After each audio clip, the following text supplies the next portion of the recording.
Alright, welcome to the general setup of the Lio editor. I'm just going to go ahead and go through all the basic stuff for the Lio editor instead of having to go through it every single time on um, all the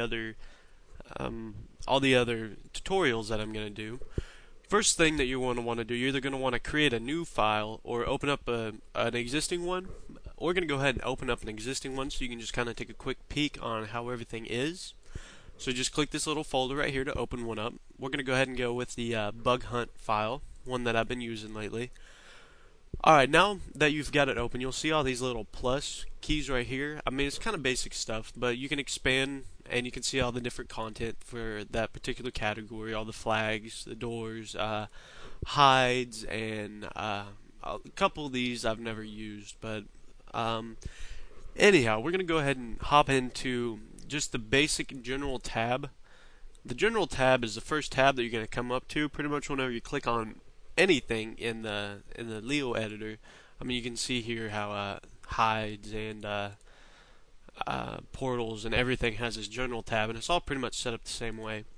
So, like I said, I'm going to go ahead and define this real quick instead of having to do it every single time for all the other tutorials, so we can just jump right into the other ones. Alright, so if you want to add a certain Lio item, up here you can click the Lio, and you can, as you can see, you can hear add flag, add hide, text, and so on, and that'll help you create stuff and start from scratch. And so once you create something, you'll get we'll say you created a door. So here's your door, and it'll assign a Lio number to you. It'll assign one of these for every single thing that you create. It'll make one by default, and pretty much the default number is going to be just fine. There's no reason to change any of that. The Lio name for a door in particular, it's really not used other than your own personal reference. But as far as whenever you get to flags and stuff, like here you have data chip A. Whenever they go to pick up the flag, it'll actually say data chip A, and the switches will actually have the Lio name pop up in a little text box whenever you like mouse over it or whenever you run past it or anything.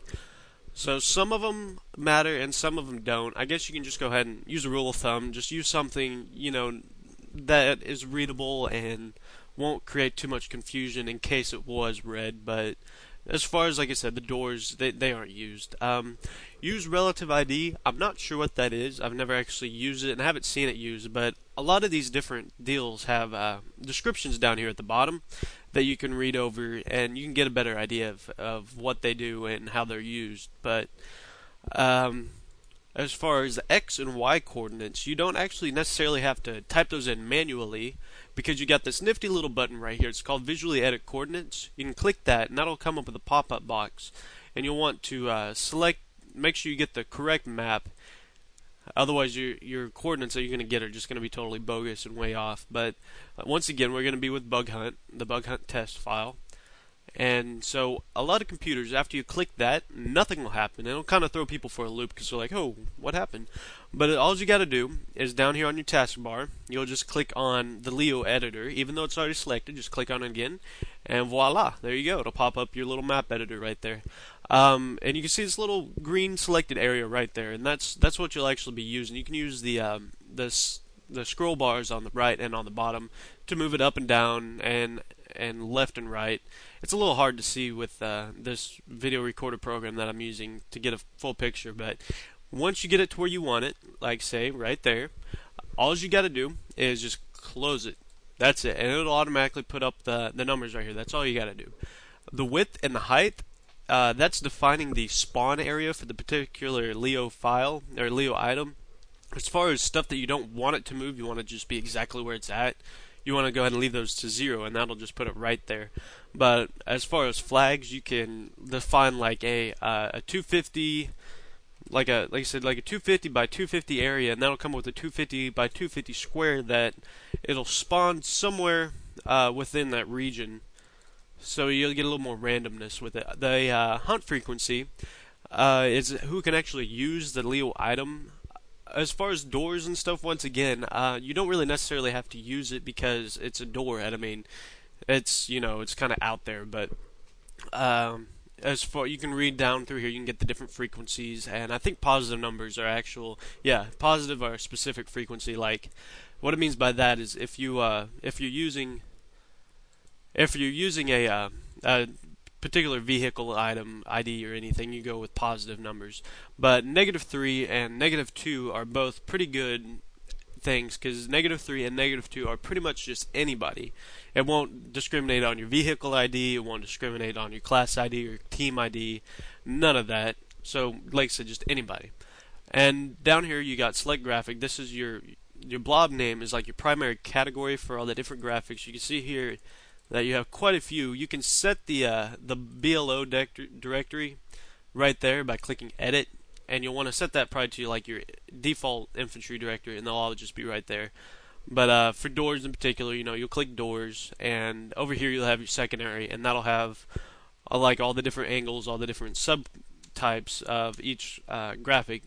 But since this is a horizontal door, we're just going to go with the obvious horizontal one there, the C, and that'll come up right there, so you can see it kind of going on and get an idea of what it looks like. The light premolation is like a glow. If you want, say, if you're having like a street lamp over the road, and you actually kind of want it to have a bit of a hue, a little bit of a glow, then you'll go ahead and set that. It'll tell you your predefined tips down here. Your offset, you can change the actual color of the glow that's going to be coming off of it. Your animation time, that's the default animation time of in this case the door or whatever is down there going. If you make it a larger number, say like 500, then as you can see it's going to go quite a bit slower up and down. Or you can change it to something really quick, and it's just going to go snap, snap, snap real fast, and it'll come up with the default up there for you automatically. Your hue here, you can obviously change the color of whatever you got down there. Your saturation, the amount of color that's actually put into it, and then your value, whether you want it really bright or really dark. It just kind of depends on what you're using. But for this, we're just going to be using defaults. That'd just be all 0. And right here, you got your background color. This is just perfectly for you right now, because some of the different sprites are kind of hard to see in there. You can change the background color, so maybe you can get a better idea of what you're actually looking at in there. It won't affect anything in game. Like I said, it's totally just for you. And that's pretty much just kind of the basics for everything. I mean, here's your cut and paste. You got your info. And yeah, I mean, once again, this is just kind of to cover everything so we can just skip right over it over the next tutorials. And we'll hop right into those next.